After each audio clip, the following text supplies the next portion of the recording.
नमस्कार, सार्वमंथन न्यूज महाराष्ट्रमध्ये आपलं स्वागत. पाहुयात आजची सविस्तर बातमी. अहिल्यानगर जिल्ह्यातील राहुरी मतदारसंघात निवडणुकीची रणधुमाळी रंगत असताना अक्षय कर्डिले यांनी श्रद्धा, परंपरा आणि राजकीय संवाद यांचा अनोखा संगम साधत कार्यकर्त्यांशी संवाद साधला. राहुरी येथे आयोजित भेटीदरम्यान त्यांनी कार्यकर्त्यांशी मनमोकळ्या गाठीभेटी घेतल्या आणि आगामी निवडणुकीच्या पार्श्वभूमीवर पक्षाची भूमिका स्पष्ट केली. यावेळी कर्डिले यांनी जगात दुर्मिळ मानल्या जाणाऱ्या राहू केतूसह शनिदेवतेचं भक्तिभावाने दर्शन घेतलं. धार्मिक स्थळांना भेट देत त्यांनी मतदारसंघातील जनतेच्या श्रद्धास्थानांप्रती आपला आदर व्यक्त केला. त्यानंतर माळे गल्ली येथे प्रसिद्ध मळगंगा मंदिरात जाऊन देवीचं दर्शन घेत परिसरातील विकासासाठी प्रार्थना केली. या दौऱ्यादरम्यान कार्यकर्त्यांचा उत्स्फूर्त प्रतिसाद पाहायला मिळाला.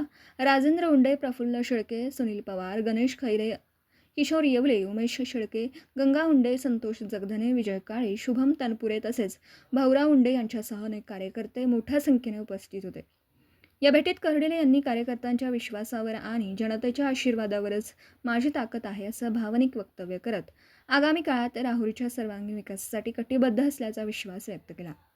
त्यांच्या या दौऱ्यामुळे मतदारसंघात राजकीय वातावरण अधिक तापलं असून कार्यकर्त्यांमध्ये नवचैतन्य निर्माण झाल्याचं चित्र दिसून येतं.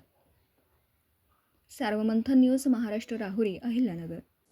सार्वमंथन न्यूज महाराष्ट्राला लाईक करा, शेअर करा, सबस्क्राईब करा.